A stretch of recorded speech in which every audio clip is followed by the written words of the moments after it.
Meus queridos e amados irmãos em Cristo Jesus, é uma alegria muito grande estar com vocês aqui através desse DVD para nós compartilharmos uma palavra que Deus me trouxe ao coração de uma forma muito especial.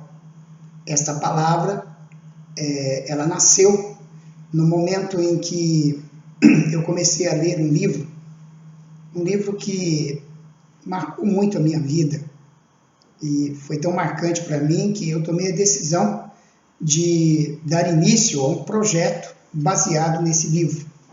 E esse projeto eu chamo de Uma Jornada Extraordinária.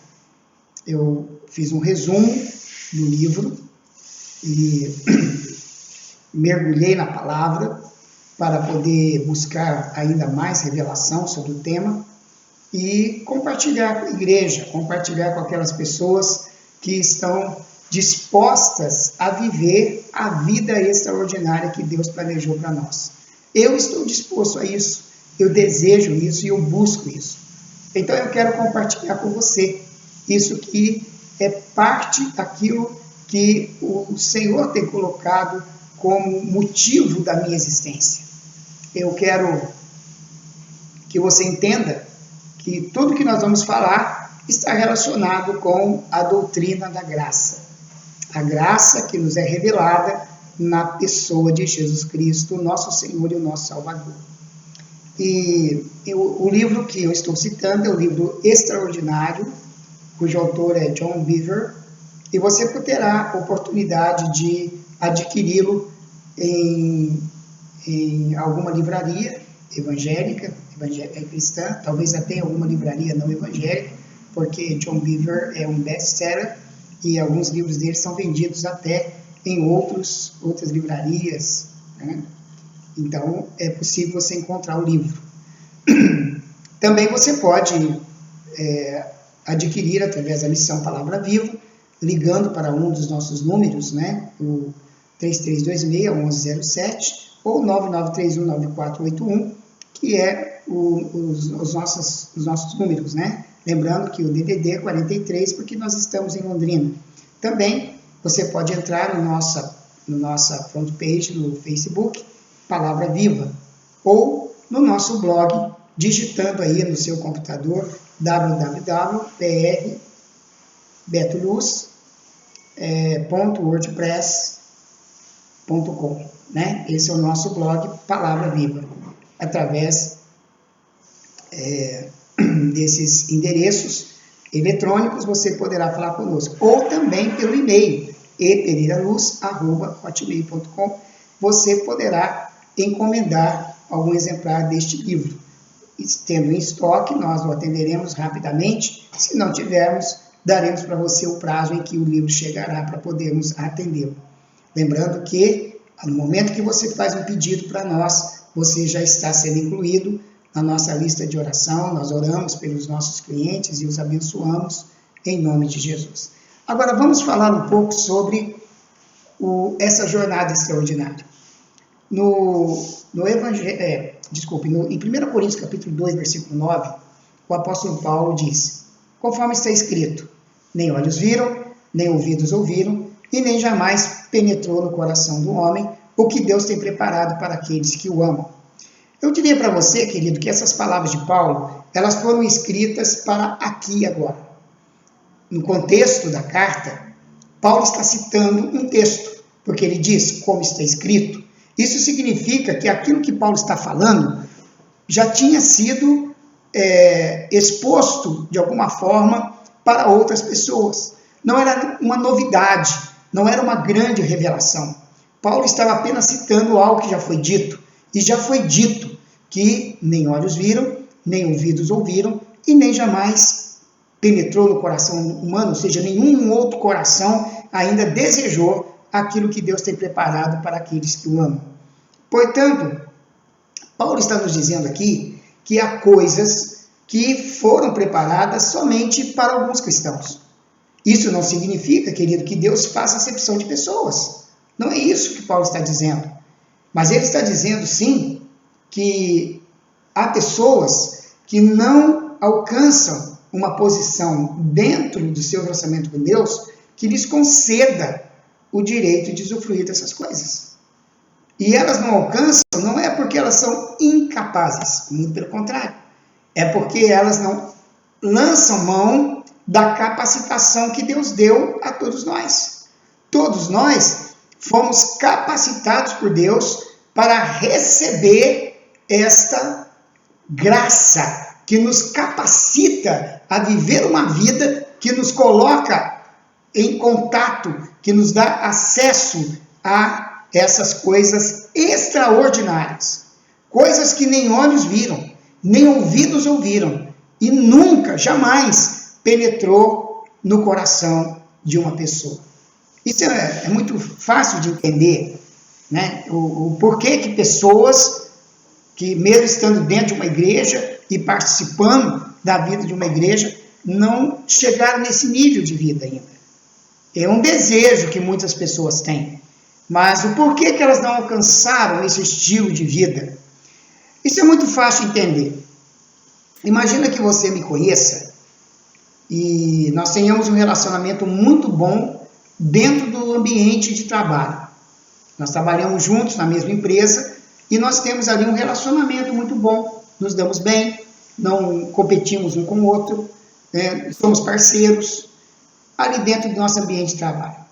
E vamos pensar um pouco que eu sou o seu chefe e eu gosto muito de você como profissional. Você é uma pessoa que contribui muito para que a minha liderança cresça na empresa. Seu trabalho é um trabalho bem feito, você é uma pessoa esforçada, dedicada, fiel, então eu gosto muito de você.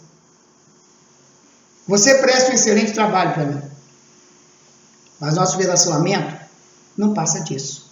Nós nos encontramos diariamente na empresa, conversamos, trocamos ideias, mas o nosso relacionamento não passa disso. Até que um dia eu decido chamar você para me fazer uma visita, conhecer minha família, participar conosco de um jantar, tomar um lanche com a gente, e você vai me visitar. E aí, ao entrar na minha casa, imediatamente algo acontece.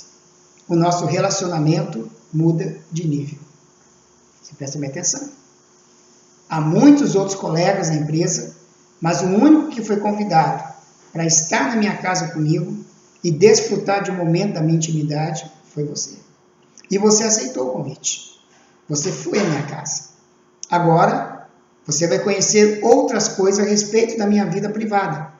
Coisas que outras pessoas na empresa não conhecem, não têm contato, nunca ouviram. E você agora vai poder desfrutar disso. Você vai ver coisas a meu respeito que outras pessoas não viram. Você vai ouvir coisas que outras pessoas não ouviram. E você vai tocar coisas que outras pessoas não tocaram a meu respeito. Acontece o mesmo no nosso relacionamento com Deus, queridos. Deus convida todos para a sua intimidade. Deus abriu a oportunidade dessa intimidade para todo mundo. Um dos fatos mais tremendos que, ao meu ver, aconteceram por ocasião da morte de Cristo foi o momento em que o universo entrou em colapso, em ebulição, melhor dizendo. E houve coisas que são citadas na Bíblia, escuridão, terremoto, e até o fato de alguns santos do Antigo Testamento terem ressuscitado e andarem pelas ruas de Jerusalém. Houve coisas tremendas que aconteceram por ocasião da morte de Cristo. Mas para mim, o mais tremendo que aconteceu foi no momento em que, estando o sacerdote, o sumo sacerdote lá no templo, sacrificando aquele cordeirinho puro, imaculado, limpo, ele ia derramando o sangue daquele cordeiro para mais uma vez estar profetizando a morte do Cordeiro Perfeito de Deus, o Messias de Israel. E ele nem tinha noção de que o Messias estava morrendo na cruz naquele momento, mas acontece dentro do templo um sinal extraordinário da parte de Deus. O véu do santuário, aquele véu que separava os sacerdotes que estavam no lugar santo dos santos, aonde o sumo sacerdote estava oferecendo aquele cordeirinho, aquele véu se rasga de cima para baixo. 3 toneladas de veludo. Rasga-se, abre-se, de uma forma que seria impossível a qualquer ser humano, porque ele rasga de cima para baixo. E com este sinal, Deus estava dizendo para o mundo inteiro, não somente para Israel, mas para todo o mundo, que o sangue que foi vertido naquela cruz, pelo seu Filho amado, que foi entregue na cruz como Cordeiro perfeito, estava abrindo o lugar da intimidade de Deus para todos aqueles que quisessem entrar, não através do sangue daquele cordeirinho, mas através do sangue do Cordeiro de Deus, que tira o pecado do mundo. Gente, isso é algo extraordinário. E Paulo agora, ele está falando sobre algumas coisas que Deus preparou para um grupo seleto de pessoas, que são as pessoas que entenderam essa mensagem tão poderosa que ele nos enviou através da cruz de Cristo. E agora essas pessoas o amam. Pessoas que amam a Deus de verdade. Mas antes de tratar das coisas que Deus preparou para aqueles que o amam, eu quero pensar um pouco sobre o real significado de amar a Deus. Porque talvez você possa dizer, então eu vou ter acesso automático a tudo isso, porque eu amo a Deus. Queridos, nós precisamos pensar não somente sobre o amar a Deus, mas no como amar a Deus. Essa é a parte mais importante. É você entender como amar a Deus. Eu acredito que todo cristão ama a Deus. Não tem dúvida disso. Se você me disser, sendo cristão, sendo uma pessoa que já nasceu de novo, você me dizer que você ama a Deus, eu não tenho dúvida disso. Eu até acredito que pessoas que não são cristãs têm uma apreciação por Deus e por isso elas se abrem para o Evangelho. Mas isso não significa que elas, ou nós, amemos a Deus da maneira como Deus quer ser amado. Eu acredito, então, reafirmando o que eu já falei, que todo cristão, de alguma forma, ele ama a Deus.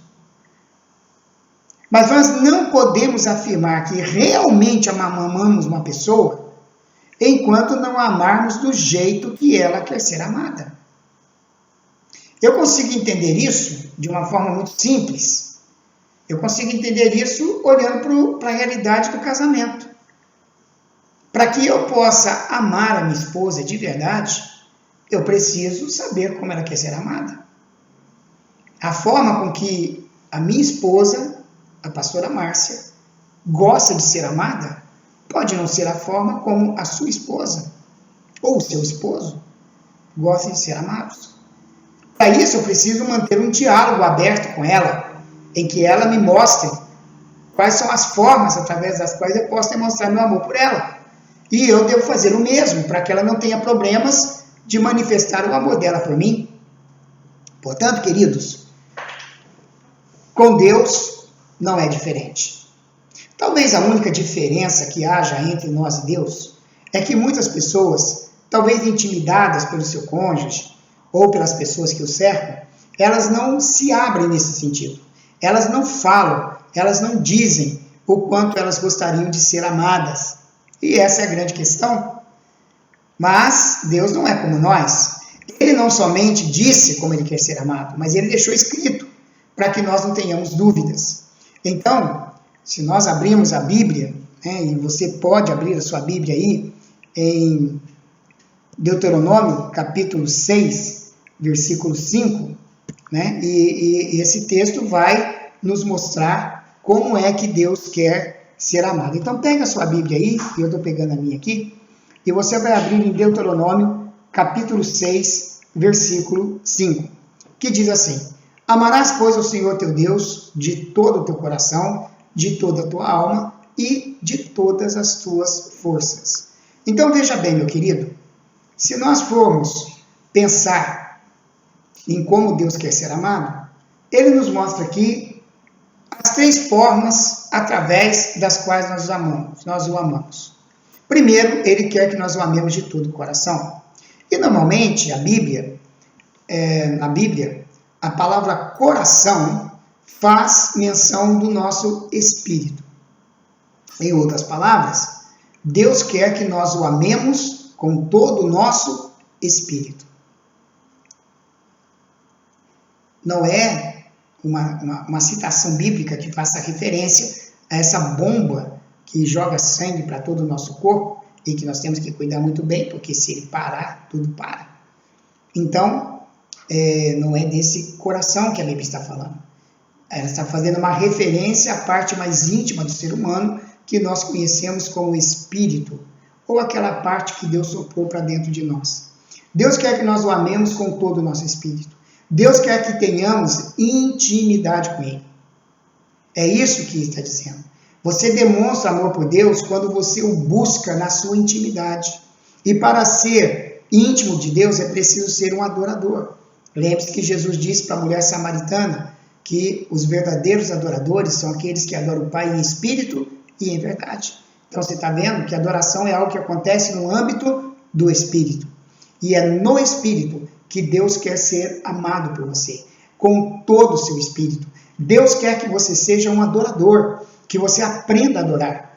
O grande problema, queridos, é que nós entendemos a adoração como sendo meramente aquele período do culto, né? Em que nós cantamos alguns hinos e levantamos as mãos e às vezes fazemos até automaticamente porque alguém está na frente pedindo para você se levantar e você nem quer se levantar. Eu percebo que às vezes no culto algumas pessoas nem se levantam na hora do louvor e eu não as julgo não. Eu acho que elas estão sendo honestas porque elas não querem adorar a Deus. Talvez nem estejam ali porque elas querem estar. Então elas estão sendo honestas e Deus está olhando a honestidade dela. Eu acho que pior são aquelas pessoas que apenas fazem as coisas mecanicamente, com uma formalidade, um ritualismo, que não tem nada a ver com o relacionamento dela com Deus.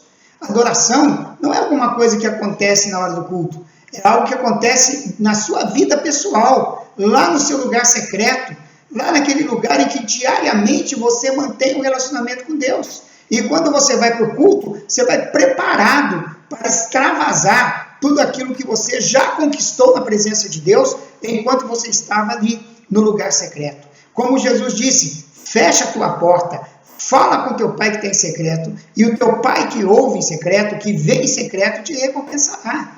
Querido, a adoração é um trabalho que nós desenvolvemos no nosso dia a dia. Se você passa 1, 2, 3 dias sem adorar a Deus, querido, você não pode se denominar um adorador. E quando nós dedicamos realmente à adoração, nós podemos dizer que estamos amando a Deus com todo o nosso espírito. Eu quero lembrar você que a palavra adoração é uma palavra grega que foi traduzida, né, para o português, a palavra proskinel. Proskinel significa você se ajoelhar e beijar as mãos e os pés de um rei para ganhar o direito de se falar com ele.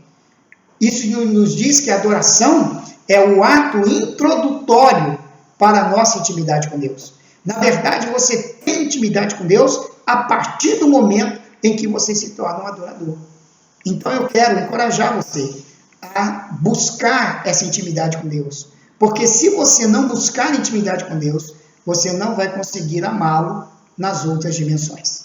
E uma segunda dimensão da demonstração do nosso amor para com Deus é que nós o amemos de toda a nossa alma. Agora veja bem, o que é a alma? A alma é um elemento da nossa estrutura humana na qual estão sediados as nossas emoções, a nossa vontade e o nosso intelecto, a nossa mente.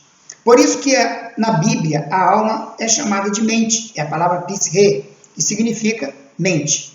Certo? Então, em Romanos, quando Paulo fala sobre a renovação da mente, no capítulo 12, nos versículos 1 e 2 de Romanos, ele vai usar exatamente a palavra psche, é a renovação da nossa psche. Portanto, para que nós possamos experimentar qual seja a boa, perfeita e agradável vontade de Deus, nós precisamos passar por uma renovação da nossa psche, ou seja, da nossa mente, da nossa alma. Portanto, não existe a possibilidade de uma pessoa conhecer completamente, plenamente a vontade de Deus, se não for através de uma cura emocional profunda, ou seja, a renovação da sua alma.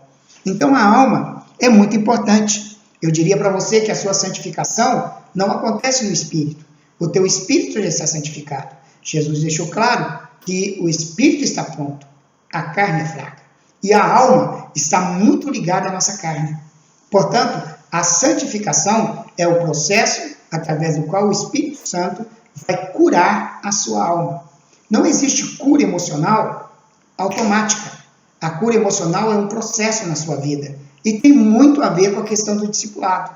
Porque o seu discipulador é um instrumento, uma ferramenta de Deus na sua vida para agilizar o processo da sua cura emocional.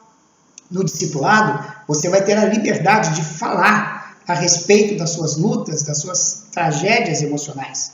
E o seu discipulador, no mínimo, ele vai ser um instrumento de Deus para orar por você e trazer a unção e a graça de Deus sobre a sua vida para que você possa experimentar dessa cura emocional. Através do discipulado, você vai aprender a ler, meditar, a ter compromisso com a palavra de Deus. E a palavra de Deus, conforme diz o livro de Tiago, ela é poderosa para salvar as nossas almas. Hebreus também diz isso, que a palavra de Deus é como uma espada de 2 gumes, ela separa juntas e medulas e separa a alma do espírito. Então a palavra faz um trabalho duplo na sua vida.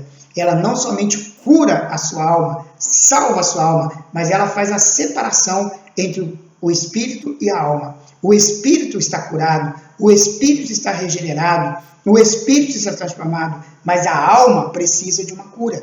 E então esse processo dessa cura interior vai acontecer na sua vida através dessa ação do discipulado.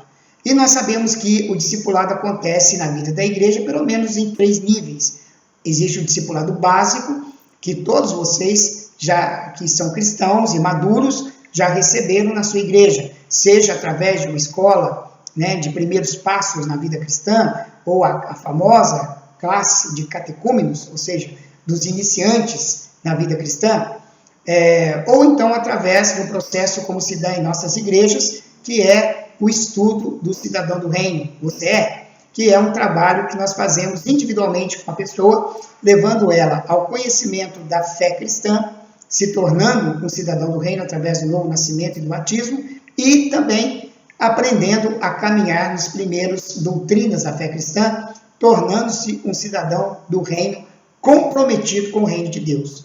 É um programa que dura 24 semanas, desde a primeira lição, onde a pessoa vai aprender quem é Deus e qual a relação de Jesus com Deus, e aí então até algumas doutrinas bem avançadas da fé cristã. Bom, mas independentemente da forma como você foi discipulado, nos primeiros dias da sua fé cristã, você recebeu um discipulado básico. A partir daí, você entra no discipulado integrado. O discipulado integrado tem a ver com a sua participação na célula, sua participação no culto, sua participação na escola bíblica da sua igreja, ou na escola de líderes, na escola de ministérios, em momentos em que você está com outras pessoas recebendo a mesma ministração, gerando uma unidade da fé na sua vida. Então esse é o discipulado integrado. Mas o discipulado que efetivamente vai levar você a uma cura da sua alma, um trabalho na sua alma, é o discipulado pessoal, que é esse discipulado onde você vai abrir o seu coração. Você não vai fazer isso numa escola de primeiros passos, nem vai fazer isso numa escola bíblica, mas ao encontrar-se com o seu discipulador, semana após semana, aonde ele vai dedicar a você 1 hora do seu tempo para ouvi-lo, para compartilhar com você as coisas de Deus, você vai receber a sua cura emocional. E então haverá um trabalho de Deus nas suas emoções, na sua vontade e no seu intelecto, levando você a ter uma vida cristã mais íntima de Deus. Então, Deus quer que nós usemos toda a nossa capacitação da nossa alma para demonstrar o nosso amor por Ele. E terceiro, Ele quer que nós o amemos com toda a nossa força. Evidentemente, uma pessoa que tem um espírito trabalhado na adoração e uma alma curada no discipulado, é uma pessoa que vai poder desenvolver para Deus um ministério. E o ministério nada mais é do que a nossa força a serviço de Deus. Uma forma de nós demonstrar o quanto nós amamos a Deus é o compromisso que nós estabelecemos com o reino de Deus, com as coisas do reino, com o cumprimento da grande comissão. E eu quero encorajar você a ser uma pessoa que trabalhe para Deus. Não seja um mero espectador, ficando à margem da história que Deus está escrevendo nessa geração. Seja uma pessoa que descobriu os seus dons. Essa é uma forma básica de nós começarmos o nosso processo de amar a Deus com toda a nossa força, descobrindo qual é a nossa composição de dons. Porque a composição de dons vai oferecer para você um ministério. Se uma pessoa tem uma composição de dons que envolve expulsar demônios, curar enfermos e pregar o evangelho com uma clareza tão grande que as pessoas se convertem só de ouvir falar, isso significa que você tem um dom de evangelista e então você vai servir a Deus com toda a sua força, liderando célula, pregando nas ruas, indo aonde for necessário, até se tornando um pregador de massas. Tudo bem? Essa é a sua forma de servir a Deus. Deus me concedeu o dom de ensino, né? o dom profético, o dom de profecia, de revelação. Então, eu faço uso desse dom, né, no ministério de ensino que Deus me deu. Eu evangelizo pessoas ensinando, eu tenho grupos de estudo bíblico em muitos lugares, eu faço seminários, eu visito igrejas, eu prego em campanhas, eu faço tudo aquilo que a composição de dons que eu tenho me dá condições de fazer. Uso a palavra profética para incentivar igrejas e fazê-las crescer no evangelismo. Eu uso os dons de revelação para atrair pessoas, para que elas venham e estudem a palavra de Deus. São ferramentas que Deus colocou nas minhas mãos. E eu as uso porque eu quero servir ao Senhor com toda a minha força. Não fique aí gastando tempo se perguntando, mas o que eu vou fazer? Que dom que Deus me deu? Faça aquilo que você está sentindo no teu coração agora que você deve fazer. Já é um toque do Espírito Santo. Se você sente inclinação para ensinar, ensine. Se a sua inclinação é para orar por os enfermos, ore. Se você tem um empenho, um desejo de aprender a fazer libertação, entre nesse ministério, aprenda, leia livros, vá libertar pessoas em nome de Jesus. Mas vá, querido, não fique parado olhando o tempo passar. Faça a obra de Deus. Trabalhe para Deus. Ele quer que você o ame com toda a sua força. Pois bem, quando nós respondemos às expectativas de Deus, quanto a como Ele quer ser amado, nós estamos prontos para experimentar as coisas que nem olhos viram, nem ouvidos ouviram e nem desceram ao coração do homem. E tudo isso está relacionado com o plano extraordinário que Deus tem para nós. O plano extraordinário de Deus é revelado na medida em que nós vivemos extraordinariamente. Então tudo começa com essa demonstração do nosso amor por Ele. No nosso próximo encontro, eu quero começar a falar para você sobre o plano extraordinário de Deus. E eu quero que você esteja comigo. Você vai poder adquirir o seu DVD, né? Nós estamos oferecendo a um preço muito acessível para que todos possam ter esse material e fazer o estudo aonde você puder, na sua casa, né? Na casa de amigos, fazer um pequeno grupo, reunir as pessoas para ouvir esse ensino. Tudo aquilo que você precisar fazer, você poderá fazer com esse material. Também queremos orientar você, né, a divulgar o curso. Esse curso pode ser dado em sua igreja. São 17 lições e nós podemos desenvolver um programa junto com a tua igreja. Se você mora em Londrina, você é pastor de uma igreja e você quer receber esse curso na sua igreja, entre em contato conosco naqueles números que nós já falamos no início, né? Você pode entrar em contato através do número 3326-1107 ou 9931-9481. Se você não for de Londrina, você pode fazer uso do nosso e-mail no Facebook, né? O front page Palavra Viva, ou o nosso blog também Palavra Viva. E entrar em contato conosco e nos convidar. E nós trabalharemos junto com a sua igreja um programa que vai contemplar 17 lições deste curso, aonde nós vamos chamar você para uma jornada extraordinária. Também você pode formar pequenos grupos. Se você é uma pessoa que tem um grupo de amigos e esse grupo de amigos gostaria de receber o curso, é claro que há um custo que não é muito caro, é claro, Nós não estamos aqui para explorar ninguém, estamos aqui apenas para servir. E você pode então entrar em contato conosco e nós iremos marcar um horário para conversar com o seu grupo. Amém? Que Deus o abençoe, fique na paz e até o nosso próximo encontro. Eu quero fazer, por 1 minuto, uma oração por você. Pai, no nome de Jesus, eu te agradeço pelas pessoas que estão participando deste encontro conosco para aprender a viver uma vida extraordinária. Que o Senhor os abençoe poderosamente, guarde-os na tua graça, no teu poder, e que, ó Pai, todos aqueles que ouviram e atentaram para essas palavras, possam colocá-las em prática. A parte mais importante no processo é a prática da tua palavra. Nós nos abençoamos e te agradecemos por essa grande oportunidade que o Senhor nos deu de estarmos aqui, compartilhando com os nossos amados irmãos esse estudo, que tem mudado a nossa vida e com certeza vai mudar a vida de muitas pessoas também. Que o Senhor os abençoe, que o Senhor os guarde, em nome de Jesus. Amém.